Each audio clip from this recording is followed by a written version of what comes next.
Where news comes first. This is ABC-7 Extra. Welcome to ABC-7 Extra Sunday. Good evening, everyone. I'm Mark Ross. As Mental Health Awareness Month ends in a few days, tonight's show is again part of ABC-7's ongoing Be Mindful Mental Health initiative. Tonight, we're focusing on the mental health of the caregivers, whether they work with an elderly parent or relative, someone with special needs, or perhaps the veteran of the armed forces who may be experiencing post-traumatic stress disorder and may also be coping with substance abuse. Caregiver stress is real. It is a condition characterized by emotional, mental, and physical exhaustion resulting from the prolonged demands of providing care for a loved one. And it's often a consequence of neglecting one's own well-being while prioritizing the caregiving role. The symptoms of caregiver stress can include feeling overwhelmed, angry, or sad, having difficulty concentrating or memory problems, fatigue, sleep issues, or changes in appetite or weight, even turning to alcohol or drugs. Joining me now to talk about caregiver stress are Crystal Martin. She's Director of Care Transitions for Emergence Health Network, and Angela Muela, a Service Care Coordinator with Emergence Health Network. Ladies, thank you for coming on Extra tonight. Of course. Crystal, why is taking care of an aging parent or relative so stressful? It can be so stressful because you are putting your needs on the back burner. As a caregiver, we're putting ourselves first. We're putting our loved ones first, and that's priority. So at that time, they do forget to take care of themselves and they neglect their emotions, their feelings, and their needs. And many times the parent or older relative may not understand that their actions can be stressful to the caregiver. Yes, definitely. It's important to be able to acknowledge that they need to prioritize their feelings. It's an ongoing support system that is needed for the person, but also for the family as a whole.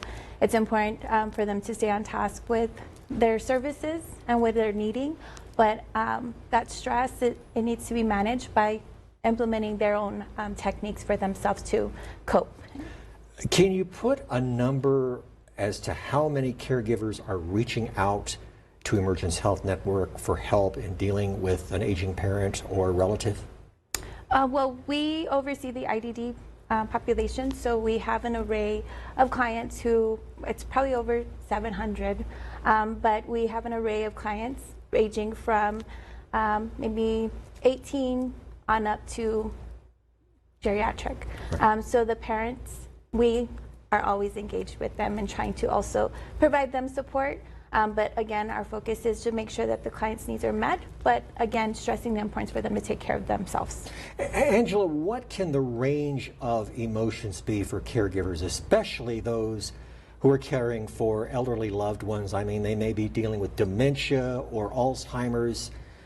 Talk a little bit about that. So the emotions can range from being happy to everything that you can think of, the emotions are there. Unfortunately for the caregiver, they're the ones that need to be in check or keep themselves or their emotions. You know, if whomever I'm watching or taking care of is, I don't know, angry and throwing things, I can't join them as the caregiver. So it can go from, being happy to being sad in seconds. So the emotions, it's a wide range. So what would you say is the biggest emotional challenge for a caregiver? Maintaining their composure. That's the most difficult thing that a caregiver, I think, struggles with. Because, again, like I mentioned, a caregiver can't, if whomever I'm watching is throwing a tantrum and, beating on the wall, I can't join them as the caregiver. I need to maintain my composure and figure out what I need to do to assist with bringing them back to their baseline. And talk a little bit about how this plays into the family dynamic. I mean, a caregiver probably goes home if they've had a very tough day as a caregiver. They need to be careful when they're dealing with their own family members, correct? Absolutely.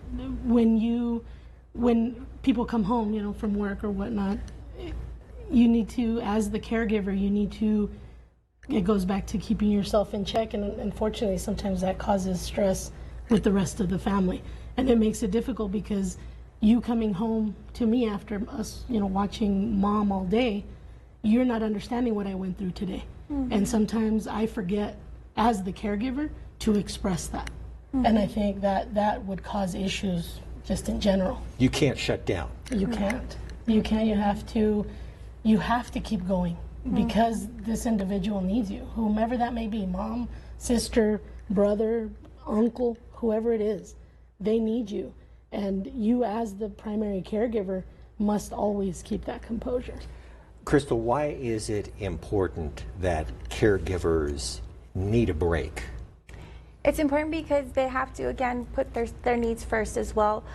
Tapping into different resources for their loved one, even if they get a little break. I know that we do have respite services, so being able to tap into that as well.